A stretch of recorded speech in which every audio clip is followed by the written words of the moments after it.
శ్రీ గణేశాయ నమ. ఓం శ్రీమాత్రే నమ. ఓం శ్రీ గురువే నమ. ఈరోజు నా హస్తరేఖ జ్యోతిష్యంలో భాగంగానే అనేక సబ్జెక్టుల్ని ఉన్నటువంటి విషయాల్ని ఎప్పుడో నేర్చుకున్నవి గుర్తున్నవి కాబట్టి మీ దృష్టికి తీసుకొస్తాను. ముందు చిన్న చిన్న టాపిక్స్తో మీ ముందుకు వస్తున్నాను. తర్వాత పెద్ద టాపిక్లో నుండి మీ దృష్టికి తీసుకొచ్చి మీకు ఎక్స్ప్లెయిన్ చేస్తాను. నచ్చితే లైక్ చేయండి, షేర్ చేయండి, సబ్స్క్రైబ్ చేయడం మర్చిపోవద్దు. బెల్ ఐకాన్ నొక్కండి. నేను పెట్టే ప్రతి వీడియో మీకు అందుతుంది. ఈరోజు శాతం అంటే ఏంటి? పర్సంటేజ్. ఈ పర్సంటేజ్ అనేటువంటిది ఇలా క్రాస్ పెట్టి ఇట్లా పెట్టాలి. ఇది పర్సంటేజ్, శాతం సింహం. ఈ శాతం అనేటువంటిది సామాన్య భిన్నములుగా మార్చవాలేనన్నా ఇప్పుడు 7% ఎంత అంటాడు. ఈ పర్సంటేజ్లో శాతాన్ని తీసుకుంది. 7% ఎంత? ఇప్పుడు 7% ఎంత అంటే మనకేం తెలుసు? ఎప్పుడు కూడా పర్సంటేజ్ని 100ని బేస్ చేసుకొని చెప్పాలి. 100ని బేస్ చేసుకొని చెప్పాలి. ఇప్పుడు 7% ఎంత అంటే 100లో 100లో 7 = 7/100 అలా వేసుకోవాలి. 7% ఎంత అంటే 100లో 7 = 7/100 ఇట్లా వేసుకోండి.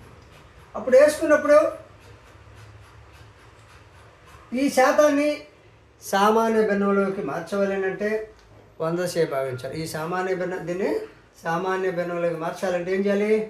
100 డివిజన్ చేయాలి. డివిజన్ అంటే మల్టిప్లికేషన్ చేయాలి. అప్పుడు ఏమవుతుంది? 7 అంటే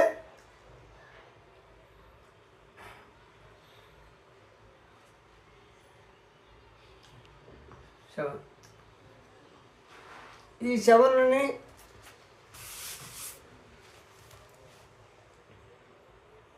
100 ఉన్నప్పుడు 0 ఉంది. 20 7 0 పెట్టుకోండి. 100 అనుకోండి. మీకు పాత పద్ధతి ప్రకారం 7 100 డివిజన్ చేయదు కాబట్టి ఇలా పెట్టుకోండి. 100 పెట్టుకున్నప్పుడు 0 పెట్టుకున్నప్పుడు 0 పెట్టాలి. మళ్ళీ 0 పెట్టుకున్నప్పుడు పాయింట్ 0 పాయింట్. ఇప్పుడు 7 1 జా 100 1 జా 100 7 చేస్తారు. ఎంత వచ్చింది? 0. అప్పుడు ఎంత వచ్చింది? 0.7. ఇలా అంటే దీన్ని మనం ఏం చేసాము? భిన్నంలోకి మార్చాం. సామాన్య భిన్నంలోకి మార్చాం. అదేవిధంగా 0.7 అనేటువంటిది పర్సంటేజ్లోకి మార్చాలంటారు. పర్సంటేజ్లోకి మార్చాలి. అప్పుడు ఏం చేస్తాం మనం? 0/7 = 100 వేసుకుంటాం. అప్పుడు 7%. అప్పుడు 2 0 వేసుకుంటాం కదా.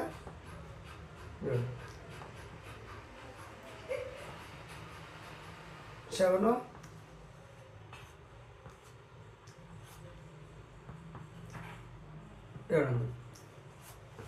7%. అంటే పర్సంటేజ్లోకి మార్చాలన్నా భిన్నంలోకి మార్చాలంటే పాయింట్లోకి తీసుకుంటాం. 0 పెట్టినప్పుడు పాయింట్లోకి తీసుకుంటే భిన్నం అవుతుంది. అదేవిధంగా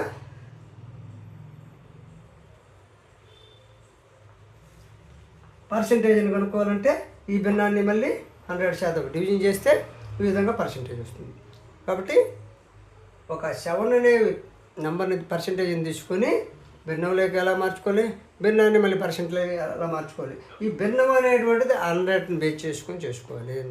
ఏదైనా పర్సంటేజ్ కానీ భిన్నం కానీ పర్సంటేజ్ 100ని బేస్ చేసుకొని చూసుకోవాలి. అదేవిధంగా మళ్ళీ మరొక నెంబర్ మీరు తీసుకొని చెప్తాను. 9% ఎంత? ఈ 9%ని సామాన్య భిన్నంలోకి మారిస్తే 9/100. 9% = 9. ఇప్పుడు చూడండి మీకు అర్థం. 9% = 9/100 ఇలా లెక్క.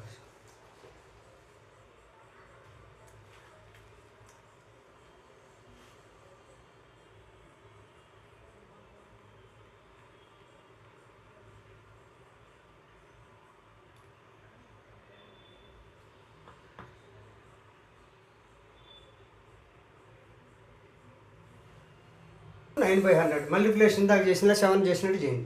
అదేవిధంగా 12.5% ఈక్వల్ టు అప్పుడు 12.5/100 మల్టిప్లికేషన్ చేయడమే. అదేవిధంగా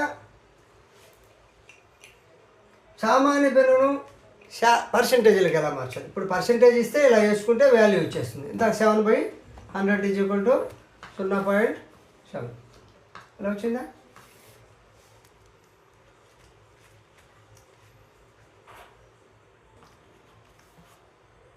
టూ బై 5 ఈక్వల్ టు దీన్ని ఏం చేయాలి? పర్సంటేజ్గా మార్చాలి. 2/5ని పర్సంటేజ్లకు మార్చాలంటే 2/5 ఇంటూ దేనైనా 100 బేస్ చేసుకొని చేసుకోవాలి. ఈక్వల్ టు ఇది.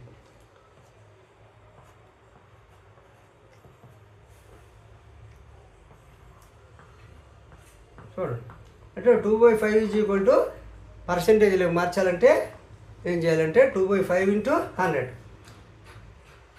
అంతే 40%. ఈ 40% మళ్ళీ చేయాలంటే 40/100 అంతే, సింపుల్. అదేవిధంగా ఒక రాశిలో పెరుగుదల కూడా ఉంటుంది. ఒక రాశిలో పెరుగుదల ఎక్స్ అయితే ఆ రాశి పెరిగిన విలువను కనుక్కోవడానికి ఒక రాశిలో పెరుగుదల ఎక్స్. ఇప్పుడు ఇది వేసుకున్నారు కదా, పెరుగుదల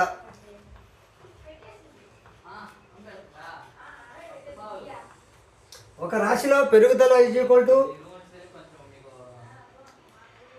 X%.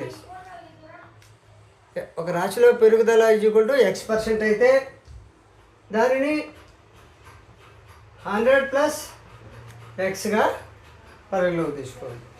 అంటే మల్టిప్లికేషన్ తీసుకోవాలి బై 100. అదేవిధంగా ఒక రాశిలో తగ్గుదల, ఈ ఒక రాశిలో పెరుగుదల, ఇది ఒక రాశిలో పెరుగుదల X% ఒక రాశి అయితే పెరుగుదల 100+X/100. ఒక రాశిలో తరుగుదల, ఒక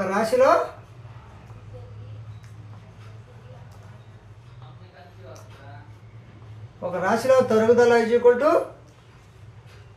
ఇప్పుడు రాశి ఏమనుకున్నాం? X%, ఏదో సంథింగ్ మనకు తెలియదు. ఒక రాశిలో తరుగుదల అంటే X% ఈక్వల్ టు 100 అంటే 100 బేస్ చేసుకొని వస్తాయండి. పర్సంటేజ్ అంటేనే 100/100. ఈ విధంగా ఈ ఎక్స్ వాల్యూ ఏంది ఎంత అనేది తెలుస్తుంది. ఇప్పుడు మనం చెప్పిన ప్రకారము ఒకవేళ మీకు ఇవన్నీ మీకు తెలిసినట్టే ఉంటాయి. ఆల్జీబ్రా మాదిరి. ఆల్జీబ్రా ఏముంటుంది? A+B equal to algebra A+B equal to A+B² equal to ఏమవుతుందా? A² + B² + 2AB లేక అదే అట్టైనా రాసుకోవచ్చు. A² + 2AB + B² అంటే A+B ఇంటూ A+B² అంటే A+B ఇంటూ A+B. ఈ విధంగా మల్టిప్లికేషన్ చేసుకుంటే ఈ విధంగా వస్తుంది. అదేవిధంగా A-B² equal to A-B. A-B² equal to ఇవి ఆల్రెడీ ఫిక్స్డ్ అయిపోయి ఉంటాయి. కాబట్టి ఈ రోజుల్లో ప్రైవేట్ స్కూల్స్ ఉన్నాయి కాబట్టి నేర్చుకుంటున్నాయి. A-B² equal to A² - 2AB + B². లేదనుకుంటే -2 ఇంకొక విధంగా కూడా రాసుకో. A² + B² అంటే మనకు గుర్తుండే దానికి -2AB. A+B into A-B equal to A² - B². ఈ విధంగా తర్వాత చెప్తాను. ఇప్పుడు నేను చెప్పిన ప్రకారం మీకు ఈ చిన్న మామూలుగా తెలిసినట్టే ఉంటుంటాయి. కాబట్టి చిన్నయ్య ఎందుకు చెప్తున్నా అంటే ముందు ముందు మీకు పెద్ద మ్యాథమెటిక్స్ బేసిక్లో